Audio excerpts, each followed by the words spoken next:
just to connect the dots a little bit, one of the reasons I believe you would argue in the book, Barbara, that the self-immolations gathered so much momentum was an act of desperation, clearly, and a feeling that the world was no longer paying attention to Tibet, that there was compassion fatigue, perhaps, and that this was an opportunity to get headlines, and it did for a while.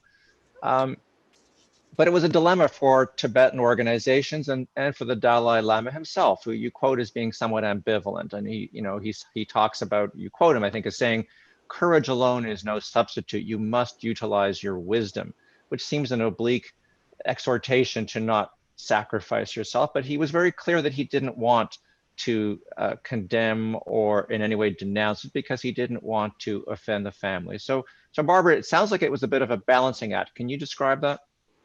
I mean, almost every Tibetan I've spoken to about this, and I've spoken to a lot. I've spoken to, family members and nomads and monks, will say, well, on the one hand this, and then on the other hand that. And it's like, we don't want people to give up their lives.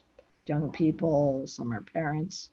On the other hand, they did put Tibet back in the headlines. And I saw that ambivalence in everybody I spoke to, from the Dalai Lama, on down to, one of the main people in my book is like a young monk whose half brother self-immolated, and had several friends who self-immolated, and it was the same kind of thing. Bhutila, any thoughts about that? We had spoken earlier about the idea of sacrifice. Mm-hmm. Let me begin by saying that no Tibetan wants another Tibetan to self-immolate, but so much of the discussion and media coverage around self-immolations have been the numbers, right?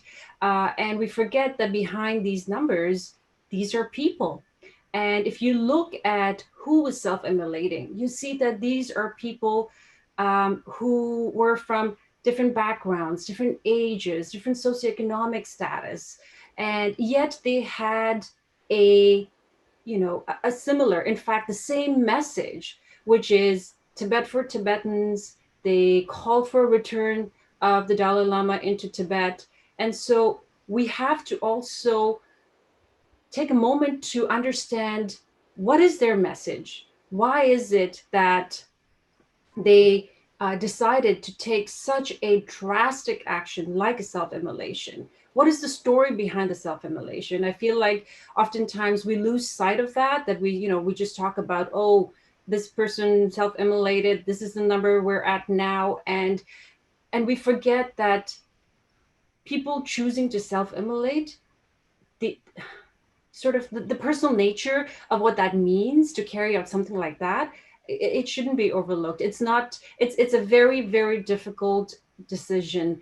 And what drives people, what is driving Tibetans to do that? The root causes of such an act often get forgotten. And I feel like we have to keep that in mind.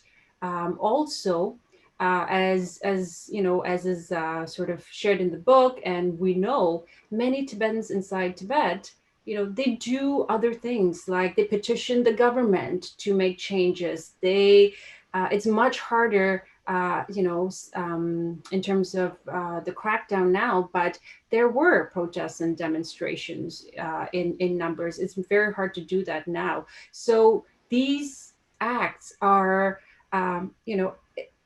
it's very drastic, but it's not like, oh, Tibetans just go out and self-immolate. No, we are trying to bring about our message and our and change in many ways other than self-immolation as well.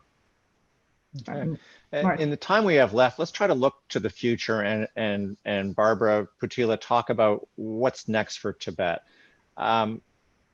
We've talked about cultural genocide and colonization and so on. When I interviewed the Dalai Lama, he was 70 years old. He's now 85 years old, and reincarnation and coronation, if I can put it that way, takes a long time. You're choosing a child, you're waiting for the child to grow up, and there might be a competing, or there will be a competing reincarnation process undertaken by the Chinese government. We now know that because we've seen that in recent years. So that creates a vacuum of power and a competition for reincarnation. So there's the Dalai Lama, who has, of course, relinquished day-to-day governing authority. He's a spiritual head, but he's very much the embodiment or personification of Tibet. And just the future prospects at a time when China is so much tougher than it was even when I was there 15 years ago. So Barbara, your thoughts about what next for Tibet? I'm following up on something that Bhutila said, and it's not really, it does go to your question. One of the points of the self-immolators was to express themselves by what they considered an act of nonviolence. And that is very much part of the Dalai Lama's teaching. They wanted to do something extreme, and they didn't want to hurt anybody else. And for the most part, they didn't. In my town, Naba, I don't know of a single case the last 10, 20 years of a Chinese person being killed by a Tibetan. It must have happened. There must have been a bar fight. I mean, Tibetans are not naturally nonviolent. They're, like anybody else, they're human. But those, you certainly describe in your book the fighting in Lhasa, where I think in 2008, where there were certainly casualties. They were not in Naba. But that has been the Dalai Lama's teaching, nonviolence. And without the current Dalai Lama, who has been, just a very forceful, charismatic figure around the world, I don't know that that imperative towards nonviolence will continue. So I think, post Dalai Lama, it could be very messy. And, as you mentioned, there will be no doubt competing Dalai Lamas after the death of the Panchen Lama in 1989. Is that right? But the Tibetans picked their reincarnation, and the Chinese picked their reincarnation, who is not really accepted by most Tibetans. And it was a much less. It made the situation much less stable than it could have been. And I think post this Dalai Lama, it will also be much less stable. And there's always a tension with young people. I know that when I was speaking to him, there was more second guessing from Tibetan youth, and that was a challenge for him. And as the prospects for the middle way at that time, he was negotiating intensively with China about trying to find some kind of a compromise. And shortly 2003, 2004, 2005, and that has dried up completely, and he continues to be demonized by the Chinese authorities.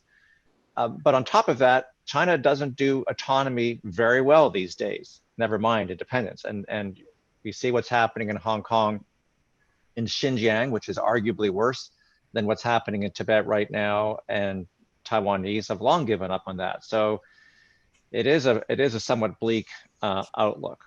On that rather gloomy note, I'm going to wrap it up and just say that whatever happens in the future, Barbara, you've given us an amazing historical document that brings an untold and very accessible story to a broader audience. And I think you described the cycle. We talked about self-immolation right now, but there is a cycle of protest and repression and rebellion and repression that goes back decades, and culminated, I think, with these latest protests.